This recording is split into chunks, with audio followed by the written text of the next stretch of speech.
Sylvain Lepoutre n'était pas nécessairement destiné à devenir le roi de YouTube. Alors quand je dis le roi de YouTube, non, ce n'est pas Cyprien, ce n'est pas non plus Squeezie. Sylvain, c'est un YouTuber qui coach les autres YouTubers. Comment a-t-il fait pour en arriver là ? Eh bien, c'est très simple. Il a d'abord monté une première chaîne sur le réflexe numérique, à savoir les appareils photo. Puis, le succès venant grâce à cette première chaîne, il a créé le coin des YouTubers, où je l'ai connu, et où surtout, il conseille d'autres YouTubers pour faire grandir leur chaîne. Dans ce nouvel épisode du Décodeur de la communication, vous allez donc faire connaissance avec la voix de l'homme que vous voyez régulièrement donner des conseils aux autres YouTubers. Et je vous rassure, c'est exactement le même que vous avez en vidéo qu'en audio. Donc, très chères auditrices et très chers auditeurs du Décodeur de la communication, sachez que ce fut un véritable plaisir que d'interviewer Sylvain et je vous conseille de bien rester jusqu'au bout parce qu'il va vous donner d'excellents tips pour développer ou lancer votre chaîne sur YouTube. Je suis Laurent François, fondateur et dirigeant de l'agence Maverick et aujourd'hui, je vous invite, comme à l'habitude, à noter 5 étoiles sur Apple Podcast afin d'entendre des gens tout aussi formidables que Sylvain. Très très bonne écoute, je vous laisse en compagnie de Sylvain Lepoutre, le roi de YouTube.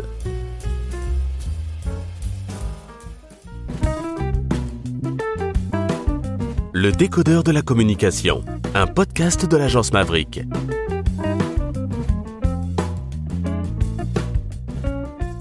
Salut Sylvain. Salut. Comment va ? Va très bien, très bien. Excité ? Comme je te comprends, je suis moi-même très excité de t'accueillir dans ce nouvel épisode du Décodeur de la communication, car, sache-le, je suivais, il y a quelque temps encore, le coin des YouTubeurs. Donc je sais que tu es Mister YouTube, que tu es coach de YouTubeurs, que tu es le king de YouTube. Mais avant cette introduction un peu à la James Brown, je vais te laisser te présenter en quelques mots s'il te plaît, parce que tu n'as pas que été YouTubeur, photographe, vidéaste, bref. Je te laisse te présenter avec très grand intérêt et avec très grand plaisir, Sylvain. Ça marche. Oui, effectivement, j'ai une vie assez riche. J'ai eu et j'ai toujours. Donc, j'ai une formation d'ingénieur au départ dans l'innovation et la conception de produits. Et on a beaucoup bougé pour le métier de ma femme. On a été habité aux États-Unis, puis aux Pays-Bas, puis on est revenu en France. Et donc, j'ai lancé ma boîte aux États-Unis en fabriquant des stabilisateurs de caméra, des petits Steadicam pour des GoPro à l'époque. Et en faisant un Kickstarter et tout ça. Bref, je vais passer cet épisode-là qui nous intéresse pas forcément aujourd'hui, mais ça m'avait permis à l'époque d'essayer déjà de mettre des petites vidéos sur YouTube et de faire à peu près toutes les erreurs qu'on peut faire quand on est une entreprise qui veut publier des vidéos sur YouTube. Je ne parlais que de moi, de mes produits et de à quel point c'était fabuleux, mais ça ne s'adressait pas du tout à l'audience en fait.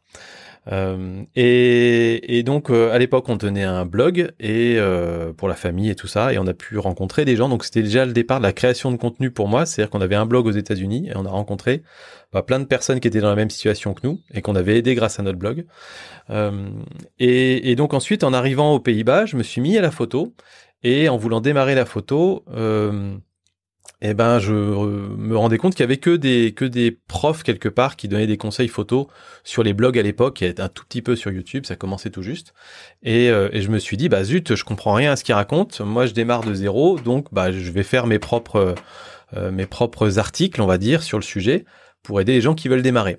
Et très vite je me suis dit sauf que j'aime pas écrire, donc ce sera plus simple d'allumer une caméra plutôt que d'écrire des articles de blog. Et à l'époque, je pensais que ce serait tellement plus facile de faire de la vidéo que de l'écrit.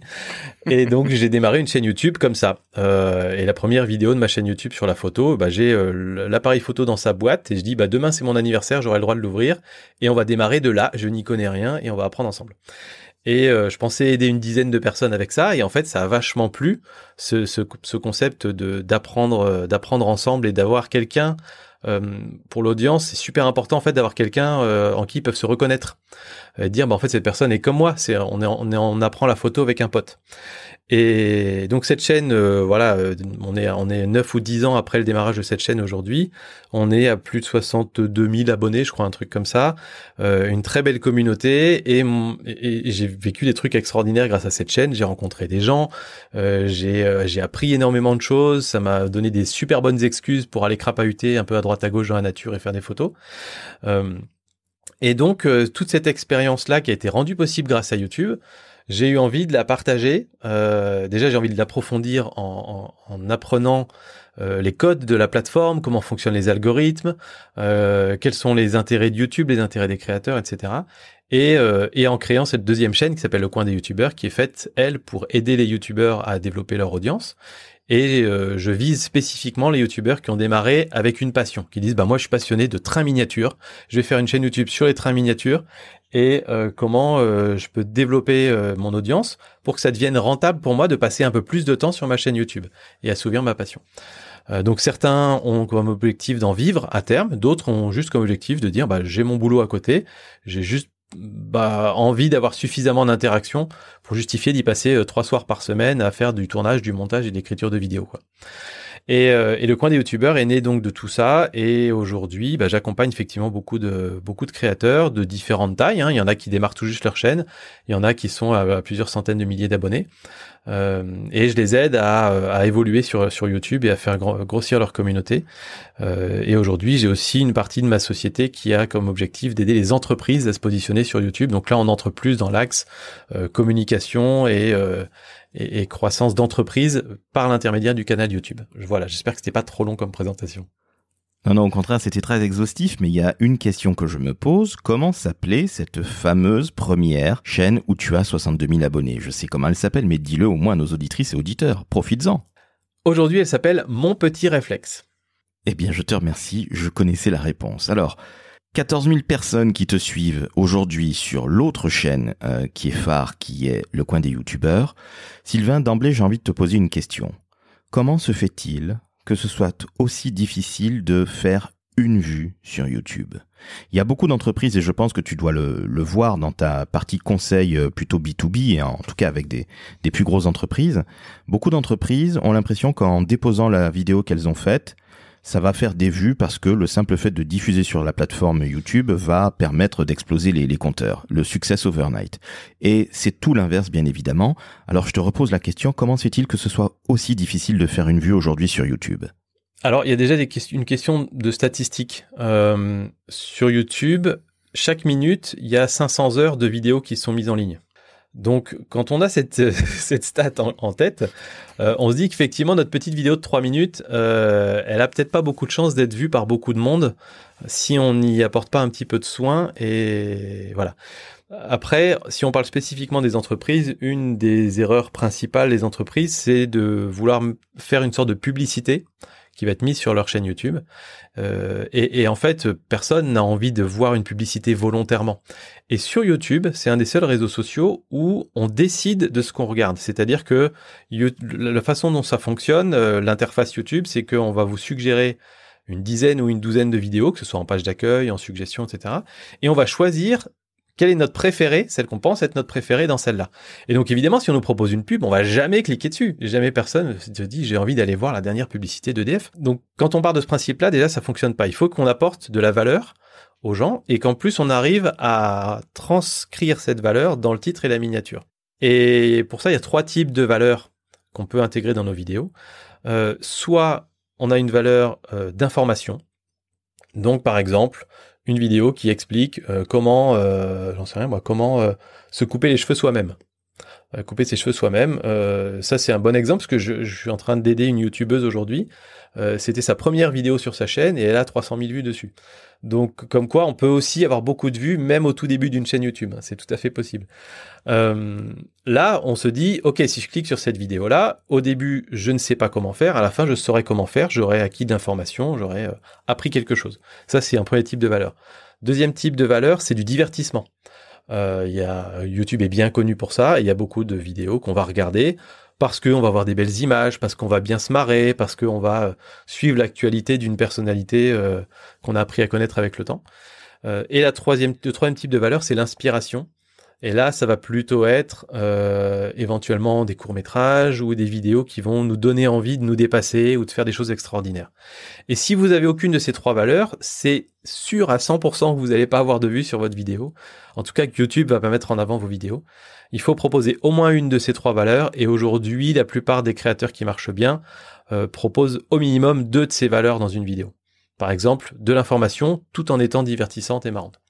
Ok, donc c'est ce que fait d'une certaine manière Léna Situation, mais on va revenir sur cette jeune demoiselle qui cartonne. Mais c'était le cas de Norman ou les anciens youtubeurs ou Squeezie qui sont dans l'information et dans le divertissement.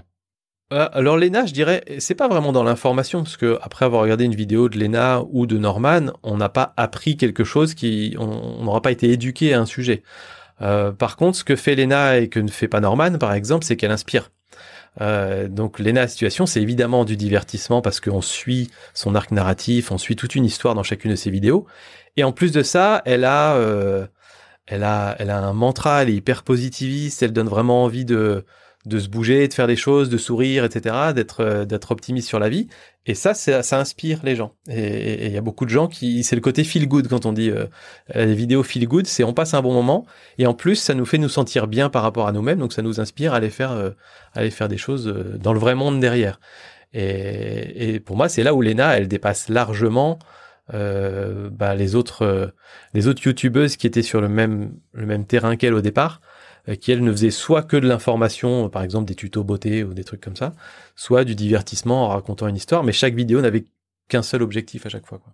Entendu, merci beaucoup pour la précision. Justement, est-ce que tu as vu changer les choses, changer les mœurs et changer les raisons de succès sur YouTube? Tu parlais des tutos beauté faits par les jeunes femmes comme Enjoy Phoenix. Aujourd'hui, est-ce que tu sens qu'il y a des courants, qu'il y a des vidéos qui marchent mieux que les autres, ou est-ce que justement on reste dans ton triptyque information, divertissement et inspiration? Il y a des modes, il y a des formats de vidéos qui marchent bien à une certaine époque et qui marchent moins bien à d'autres époques. Mais dans l'ensemble, on reste quand même sur les mêmes types de valeurs qu'on peut apporter aux gens. La chose qui évolue le plus et qui est assez évidente, c'est la qualité de production des vidéos. Et alors quand je dis qualité de production, il y a deux niveaux. Il y a la qualité audiovisuelle, des belles images, un bon son, du montage très travaillé, etc. Mais surtout, c'est la qualité d'écriture des vidéos. Aujourd'hui, quasiment toutes les chaînes qui décollent sur YouTube sont des chaînes où les vidéos sont écrites, travaillées, recherchées.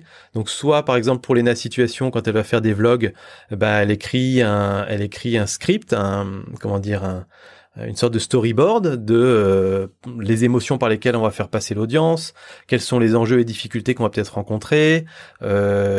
Qu'est-ce qui va se passer à la fin si j'y arrive ou si j'y arrive pas, etc. Donc il y a toute une histoire qui va nous mettre un peu en tension, comme pourrait l'être quand on pourrait l'être devant une série ou un film hollywoodien. Et après, par exemple, sur des vidéos type vulgarisation scientifique ou d'information ou même des tutoriels, là généralement on se dirige de plus en plus vers des vidéos qui sont très efficaces, condensées, où on va en profondeur dans le sujet et où tout est bien écrit, bien scripté et où le déroulé est propre, quoi. Donc on se rapproche un peu des formats télévisuels finalement, même si on essaie d'avoir un côté plus abordable et plus authentique qu'à la télé. Tu disais dans une de tes vidéos sur le coin des youtubeurs que tu avais évidemment multiplié les erreurs, mais c'est normal, on apprend en faisant les choses, c'est en forgeant qu'on devient forgeron.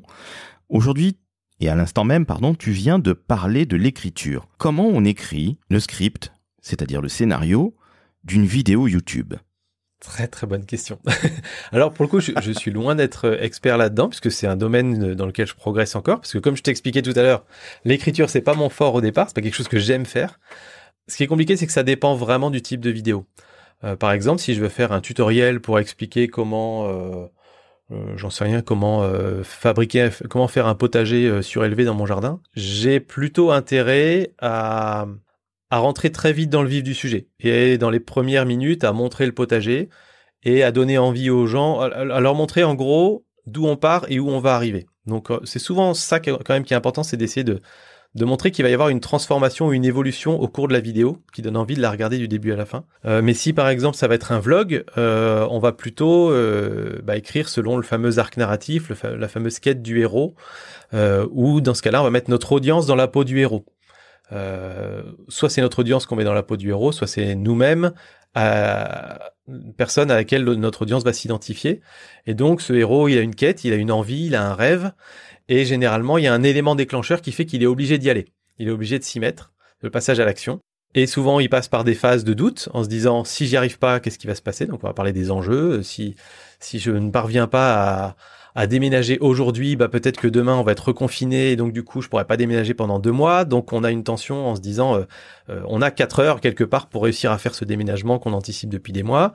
Et si j'y arrive par contre, ça va être génial parce que je serai dans un tout nouveau lieu, un nouveau studio, tout sera parfait. Enfin voilà. Donc préciser les enjeux, puis ensuite le déroulé de l'action avec les hauts et les bas. Ne pas oublier surtout de filmer tous les moments où ça se passe mal, parce que ça fait partie du plaisir quelque part sur YouTube pour s'identifier aux gens, il faut qu'on puisse comprendre aussi que tout n'est pas parfait dans leur vie. Et là, je trouve que c'est aussi un endroit où Léna Situation est très forte, c'est qu'elle va filmer même les moments où elle se plante, où elle va glisser et tomber par terre, où elle va tomber sur des trucs qui sont pas prévus.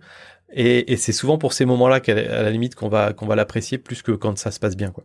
Et puis ensuite le dénouement et puis la transformation, c'est-à-dire voilà où on en est aujourd'hui et ma vie va être changée grâce à cette aventure, quoi. Et on revient au potager, ça peut être la même chose. À la fin, le potager est terminé et on peut montrer 2 mois après comment les légumes poussent mieux grâce à ce potager surélevé par rapport à ce qu'on avait avant. Et voilà, donc on est toujours un petit peu sur cette même histoire-là. Et on voit quand même qu'on est loin des formats de vidéos institutionnelles d'une entreprise qui vont dire chez l'entreprise lambda, nous faisons très attention à nos clients, nous souhaitons apporter le meilleur service après-vente. Il y a rien là-dedans. Quand tu dis ça, c'est une pub, quoi. On est très loin de formats très travaillés comme on a aujourd'hui sur YouTube. Ce qui veut dire qu'aujourd'hui, les youtubeurs comprennent nettement mieux YouTube, évidemment, puisqu'ils travaillent dessus et que c'est quelque part leur gagne-pain pour certains ou certaines. Et justement, je rebondis sur ce que tu dis. C'est vrai que la tentation pour une entreprise, c'est de faire montre qu'elle est vraiment formidable, comme tu le disais très justement. On adore nos clients, le sens du client, le team building, et puis on voit des gens qui vont témoigner, des collaboratrices, des collaborateurs, qui vont raconter plus ou moins une histoire plus ou moins intéressante, mais qui au final n'intéressent quasiment que l'entreprise. Quel conseil tu donnerais à une boîte, quelle qu'elle soit, grande, petite ou moyenne, pour faire des vidéos YouTube? Et tiens, question en préambule, est-ce que tu conseilles à une entreprise de créer une chaîne YouTube? Non, je conseille à une entreprise de créer plusieurs chaînes YouTube. Est-ce que je peux prendre un exemple? Évidemment, avec grand plaisir. Ok, je vais reprendre l'exemple d'EDF. C'est un exemple que j'aime bien utiliser parce que EDF, c'est une des plus grosses entreprises françaises. C'est 150 000 salariés, quasiment 40 millions de clients. Et chacune des vidéos sur sa chaîne YouTube fait entre 200 et 300 vues. Donc ça veut dire qu'il n'y a même pas une personne sur 1000 des salariés de l'entreprise qui va voir ses propres vidéos. Et on parle même pas des clients, quoi. Donc clairement, EDF a des trucs à apprendre, je pense, sur la stratégie de contenu sur YouTube. Moi, ce que je conseillerais à une boîte comme EDF, c'est de commencer par se dire quelles sont mes valeurs, quels sont les messages que j'ai envie de passer. Donc commencer un peu comme un brief publicitaire finalement. Mais ensuite se dire, ok, par exemple, dans mes valeurs, j'ai envie de montrer que on fait des efforts pour produire de l'énergie verte. Et par exemple, une idée de concept de vidéo qui pourrait être intéressant, en fait, le conseil que je donnerais, c'est de réfléchir en termes d'émission, comme si c'était une émission télé, comme si on créait une émission télé. Et je verrais par exemple chez EDF, est-ce que j'ai pas dans mes salariés peut-être 2 personnes qui aiment bien faire un peu d'électronique quand ils sont chez eux, un peu de robotique ou d'électronique. J'imagine qu'il y en a, sur 150 000 salariés, il doit y en avoir. Et ces 2 personnes-là, je vais les faire bosser ensemble et je vais leur dire, chaque semaine, vous nous construisez un nouveau petit robot qui fonctionne à énergie photovoltaïque. Et vous allez expliquer comment vous est venue l'idée et puis faire un tuto pour expliquer comment créer ce petit robot chez soi. Voilà. Donc on est sur un contenu qui est un peu off. C'est pas un contenu qui va présenter l'ensemble des activités d'EDF, mais c'est un contenu qui, en termes d'image, montrera que chez EDF, y compris chez leurs salariés, ils encouragent le développement de technologies vertes, la recherche et le développement. On est sur des images qui sont sur des valeurs que l'entreprise a envie de mettre en avant. Donc rien que cette chaîne YouTube-là peut remplir cet objectif de donner une image verte et technologique à une entreprise comme EDF. Mais après, EDF peut faire plein d'autres chaînes YouTube là-dessus. Sur d'autres sujets, il y a des tonnes de sujets à faire en fait. Donc ce que tu es en train de me dire, c'est qu'il vaut mieux arrêter la promo quand on est une entreprise. On arrête de faire de la publicité ou voire de la réclame. On va mettre en avant plutôt des valeurs, des choses qui font partie de la raison d'être de l'entreprise. Et quelque part, c'est ça qui va attirer les auditrices, les auditeurs et les viewers, c'est ça ? C'est le point de départ, mais il faut réussir à convertir ça dans un format de vidéo qui intéresse une audience. Donc soit parce que c'est divertissant, soit parce que c'est inspirant, soit parce que c'est éducatif ou informationnel. La pub a toujours sa place, hein, mais la pub a, comment dire, est de moins en moins pertinente, alors qu'aujourd'hui sur les réseaux sociaux, tous les réseaux sociaux confondus, hein, TikTok, Instagram, YouTube, etc. On voit bien que c'est plutôt le marketing d'influence qui se développe plus que la publicité. Donc je pense que la période dorée de la publicité où on imposait un message devant les yeux des gens en leur disant on va vous le mettre 15 fois pour que ça vous rentre dans le crâne, je pense qu'elle est en train de s'effacer petit à petit, mais ça va encore marcher pendant quelques décennies, hein, la pub, il n'y a pas de problème.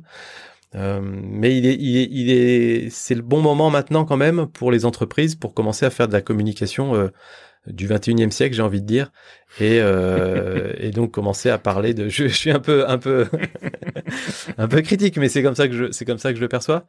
Pour moi, il y a l'ancienne communication et la nouvelle communication. La nouvelle communication demande d'être un peu plus vulnérable aussi, d'admettre que tout n'est pas parfait. J'aime beaucoup, par exemple, les entreprises qui sont capables dans leurs vidéos de dire à un moment ça, aujourd'hui, on ne sait pas faire.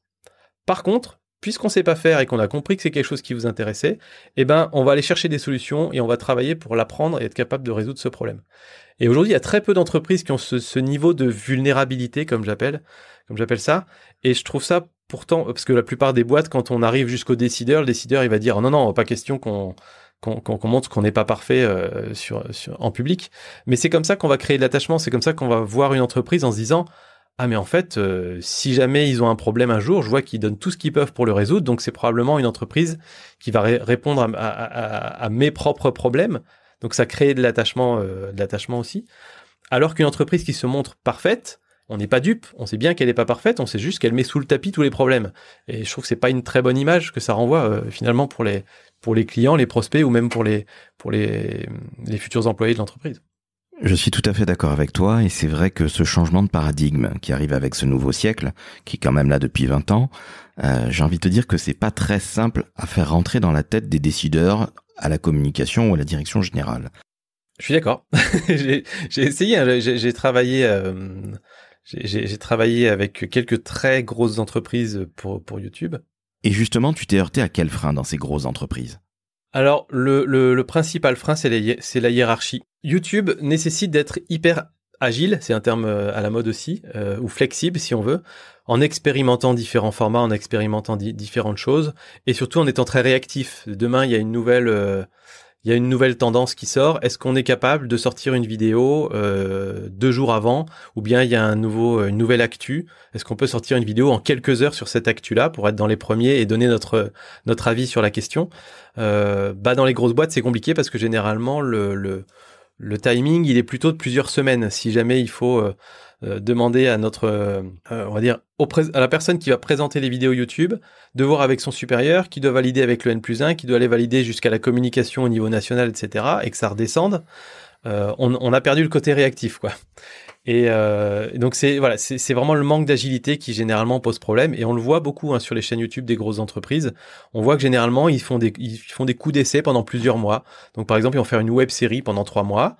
Ils vont mettre énormément de budget là-dedans, et puis au bout de 3 mois se rendre compte qu'en fait ça marche pas, ça attire personne, et ensuite ils vont essayer un autre concept pendant 3-4 mois, là où ils devraient avoir des gens qui sont plus créatifs, qui sont capables de dire ok, pendant 1 mois je teste 4 formats différents, je vois celui qui marche le mieux, le mois suivant j'en essaye 3 nouveaux, et expérimenter beaucoup plus rapidement en fait que ce qu'ils font aujourd'hui. Ce qui veut dire que généralement, plus l'entreprise est hiérarchisée, plus ça va être compliqué, c'est ça ? Ouais, généralement oui. Malheureusement, tu ne m'apprends rien, mais il est quand même bon de le rappeler à nos auditrices et auditeurs. Alors justement, Sylvain, toi qui as un peu de bouteille, ingénieur en innovation, marié avec une astrophysicienne, hein, ça m'est resté dans la tête, une famille, une maison, tu as vécu dans plusieurs pays, maintenant tu es dans une région où on mange extrêmement bien, on boit d'excellents vins. Quel conseil tu donnerais, Sylvain, à un jeune, ou un moins jeune d'ailleurs, qui veut se lancer sur YouTube? Là, on quitte l'entreprise, mais quelqu'un qui veut, se lancer, et 2, peut-être passer the next step pour sa chaîne YouTube. Quel conseil tu lui donnes? Alors, le point numéro 1, mais qui est tellement au-dessus de tous les autres conseils que je pourrais donner, c'est de se lancer sur un sujet passion. dont on est persuadé que ça va rester une passion pendant plusieurs années. Donc là, j'appuie sur le côté jeune, parce que quand tu me parles de jeunes, il y a des jeunes qui, par exemple, aujourd'hui vont te dire, moi, je suis passionné d'un jeu vidéo, donc je vais faire une chaîne YouTube sur ce jeu vidéo, et puis 18 mois plus tard, ils vont se dire, finalement, c'est bon, j'ai fait le tour, ça m'intéresse plus, et donc si on a construit une audience là-dessus, et qu'ensuite on se met à parler de toute autre chose, c'est un souci. Donc vraiment parler d'une passion, et alors pour déterminer si c'est une passion qui vaut le coup de lancer une chaîne YouTube, ce que j'aime bien dire, c'est faut que ce soit un sujet schtroumpf à lunettes.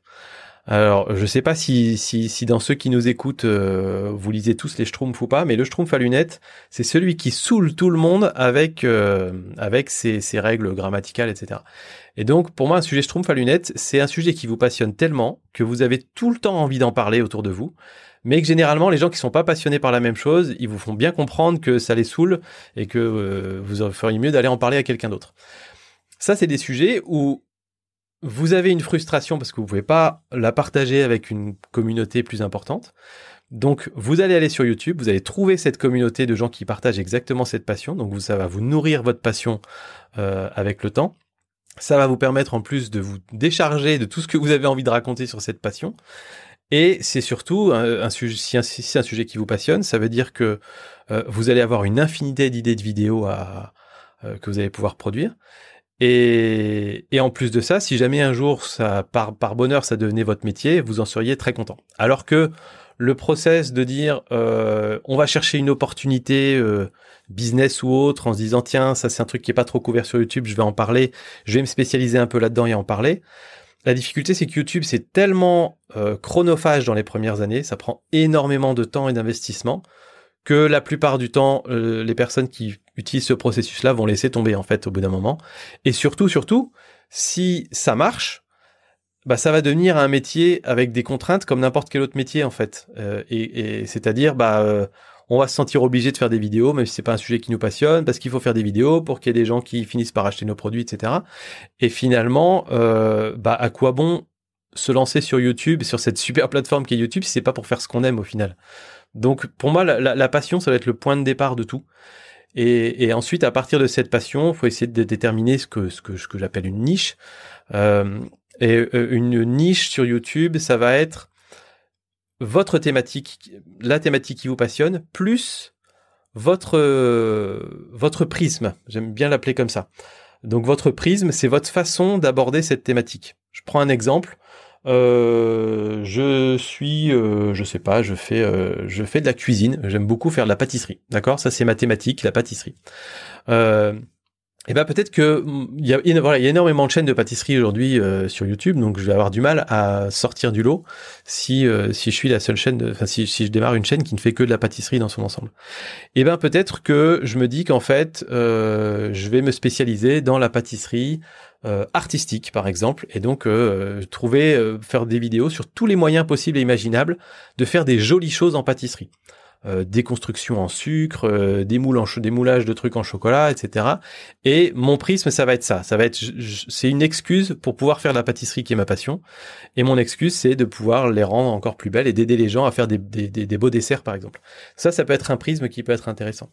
Tu vois un petit peu l'idée, où ça peut être, par exemple, toutes des recettes à base de noisettes. Enfin voilà, mais à base de noisettes, on est presque sur une niche qui est trop restrictive finalement, parce que les gens qui aiment faire de la cuisine à base de noisettes vont aussi probablement aimer faire la cuisine à base d'autres trucs, alors que les personnes qui ont une sensibilité esthétique sur les plats qu'ils vont fabriquer, qui vont concevoir, finalement ça se suffit à lui-même quoi en fait. Je sais pas si je suis assez clair dans l'idée, mais voilà, c'est important de se trouver sa thématique et son prisme. Tu es extrêmement clair, c'est ce qu'on appelle un angle en communication éditoriale. Voilà, comment on va en parler, et c'est exactement ça. Est-ce que tu aurais un autre conseil à donner? Donc la passion en premier lieu, de trouver un angle, ce que tu appelles un prisme, et d'ailleurs je trouve que c'est beaucoup plus intéressant de parler d'un prisme que d'un angle, c'est plus parlant je trouve. Il y a évidemment informer, divertir et inspirer, ça on en a parlé en début de podcast. Est-ce que tu aurais d'autres tips à donner? Alors oui, une fois qu'on a notre prisme, alors on va l'utiliser pour, je vais reprendre toujours le même exemple de la pâtisserie, mais on va l'utiliser pour faire toutes nos vidéos que je vais appeler des vidéos communautaires, c'est-à-dire qui vont plaire à notre cœur d'audience, aux gens qui sont passionnés par la pâtisserie et qui ont envie de faire des belles pâtisseries.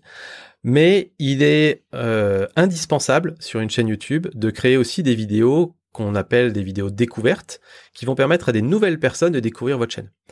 Et pour ça, un bon moyen, quand on a notre prisme ou notre angle, c'est de réagir sur un sujet qui n'est pas dans notre thématique. Par exemple, on a, je sais pas, l'anniversaire de la reine d'Angleterre qui fait la une de tous les journaux ou un truc comme ça, et on voit sur l'image le gâteau de la reine d'Angleterre. Eh ben, on peut très bien à ce moment-là faire une vidéo où on va décrypter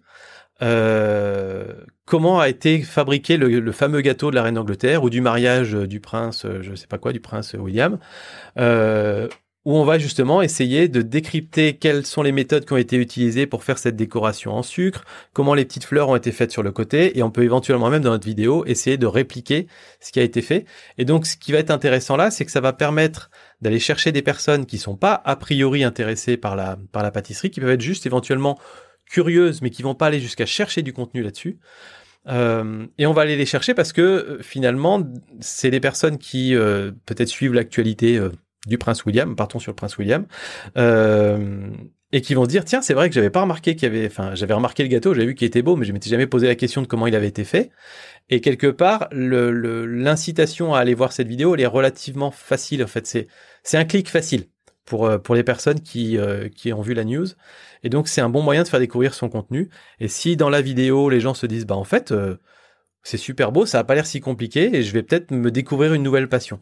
Et donc, ces vidéos découvertes, ça permet vraiment d'amener des nouvelles personnes dans votre passion. Et ça, c'est extrêmement flatteur en tant que créateur de contenu, de se dire qu'on a un impact sur les gens et qu'on arrive à les passionner pour quelque chose qui était juste une petite curiosité auparavant. Entendu, écoute, merci beaucoup pour ces tips. J'ai 2 dernières questions pour toi, Sylvain. La première, combien il faut investir pour se lancer dans une chaîne YouTube? J'imagine que c'est la question qu'on te pose assez régulièrement. Combien il faut financièrement pour acheter une caméra, acheter des micros, des lampes, des lights, etc. Combien il faut selon toi pour se lancer? Pour se lancer, il faut entre 10 et 20 euros. C'est le prix d'un petit micro-cravate. Voilà, c'est la seule chose qu'il vous faut au début.